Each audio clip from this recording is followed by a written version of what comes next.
a Mercedes da frente da Ferrari. Bom, esse é o pior pesadelo possível de fim de campeonato que os italianos têm nesse 2022.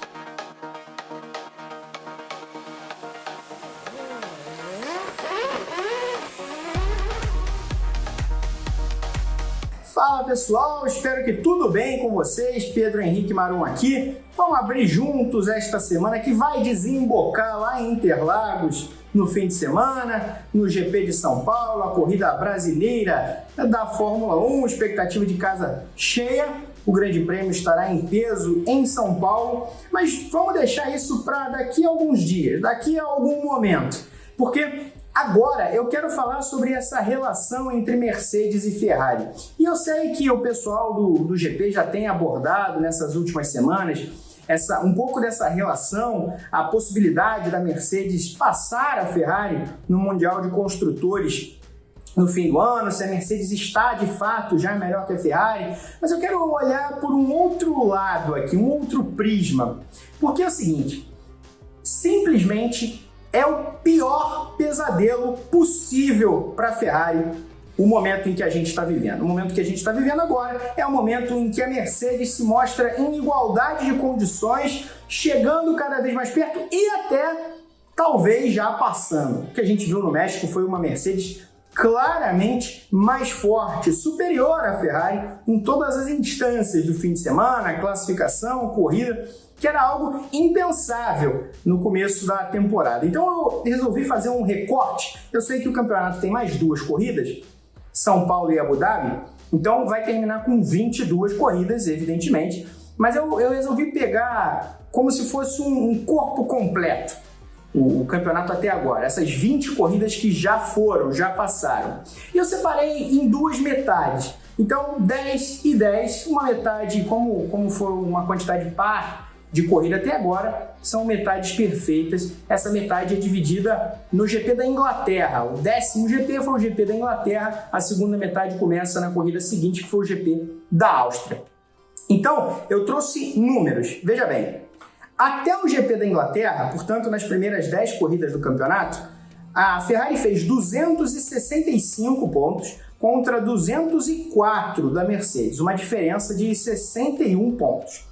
Pois bem, desde a Áustria, e eu lembro aqui, a Ferrari ganhou aquela corrida na Áustria, então a Ferrari começa na frente essa segunda metade, mas quando a gente olha o recorte completo da segunda metade, a gente tem agora, nesse momento, uma pontuação total de 487 a 447, portanto 40 de diferença, o que dá nesse período uma diferença favorável à Mercedes. A Mercedes fez 243 pontos nessas últimas 10 corridas, portanto 39 pontos a mais que nas primeiras, e a Ferrari fez 222 pontos, portanto mais de 40 pontos abaixo, 43 pontos abaixo do que fez nas primeiras 10. A Ferrari venceu na Áustria, sim, depois disso 9 vitórias seguidas da Red Bull, 8 com Verstappen, 1 com o Sérgio Pérez. Foram 8 pódios da Ferrari nesse período, 6 com Charles Leclerc, 2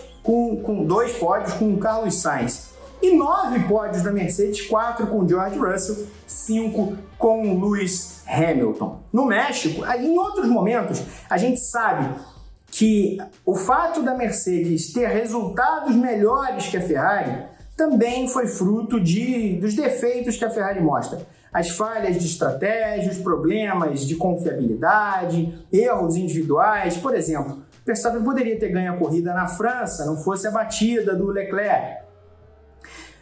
Depois, na Hungria, o Leclerc também vinha para frente, a Ferrari se embananou. Aconteceu algumas vezes, isso foi abrindo a porta para que a Mercedes marcasse mais pontos onde não necessariamente tinha um carro de mesmo nível. Mas nas últimas etapas, cada vez mais a gente tem visto sim uma Mercedes que está, se não já no mesmo nível ou até superior, está muito próxima. Só que a sensação que dá quando a gente pega esse último recorte, com Singapura, Estados Unidos, Japão, México especialmente, é uma Mercedes que em algumas pistas é superior à Ferrari. De novo, era algo impensável no começo do campeonato, onde em qualquer tipo de pista a Ferrari tinha vantagem. Em algumas, nas pistas com mais oscilações, por exemplo, nas pistas de rua, a Ferrari tinha muito mais vantagem do que em outras pistas em relação à Mercedes. Mas nunca a Mercedes tinha vantagem.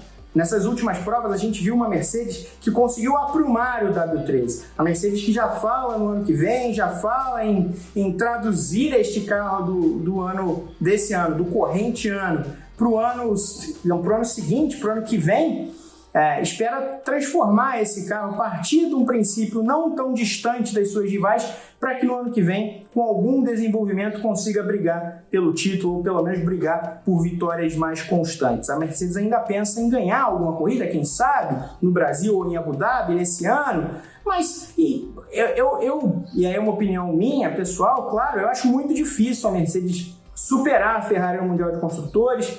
40 pontos ainda é muita coisa para 2 corridas, vai precisar dar muita sorte. Mas eu olho sim para a Mercedes em condição de igualdade com a Ferrari nesse momento. E isso é a pior notícia possível, porque é uma Ferrari que pensava em, nesse ano, se não brigar pelo título, pelo menos se colocar em condições de, com um dedo a mais de desenvolvimento, desafiar e sustentar o desafio ao Verstappen e à Red Bull no ano que vem. Porque nesse ano a Ferrari até desafiou no começo da temporada, né? O ritmo do carro estava em condições de paridade com a Red Bull. A confiabilidade, os erros, enfim, isso tudo jogou a Ferrari muito abaixo. Mas, de qualquer maneira, o que a gente viu, sobretudo do recesso de verão para cá, é que mesmo que a Ferrari tivesse trabalhado muito bem nas primeiras corridas, a Red Bull teria passado, porque a Ferrari não conseguiu sustentar aquele nível de paridade com a Red Bull. A Red Bull ficou muito melhor. O que a Ferrari imaginava para o ano que vem era dar esse próximo passo. Claro, errar menos, mas sustentar essa condição de paridade, essa condição de desenvolvimento dentro de um campeonato, dentro de um mesmo ano, que é a grande falha da Ferrari na última década. Isso também aconteceu nos anos Vettel, quando a Ferrari começava a incomodar a Mercedes no início do ano, e aí na parte final do campeonato não sustentava. A Ferrari pensava em sustentar, ela pensava em olhar para 2023 somente como caçadora da Red Bull, assim como ela fez no ano passado. Caçadora de quem quer que viesse à frente, porque ela tinha mais tempo para desenvolver o carro no túnel de vento, pensando no novo chassi de 2022. Só que agora ela também é atacada. Ela também vê a Mercedes mergulhando para cima dela e fazendo a ultrapassagem, porque a Mercedes erra muito pouco. A Mercedes erra muito menos do que a Ferrari. A Mercedes é rival nesse nível de excelência da Red Bull. A Ferrari é quem precisa chegar. Então a Ferrari pensava em caçar, ela está sendo caçada. Ela vai precisar lidar com 2 equipes fortes, talvez 2 equipes mais fortes do que ela no ano que vem. O Mattia Binotto, o Charles Leclerc, tenho certeza, não imaginavam que seria esse o ano terminando 2022. É uma notícia desastrosa para a Ferrari, que a Mercedes já está neste nível de igualdade, neste nível de competição. Queria saber o que vocês pensam. A Mercedes está na frente da Ferrari? Esse é um cenário de pesadelo para a Ferrari? E o que a gente vai ver em 2023? Uma Ferrari como terceira força? Ou uma Ferrari que vai desafiar Red Bull, Mercedes e quem quer que seja pelo título mundial? Um grande beijo a todos vocês e até a semana que vem.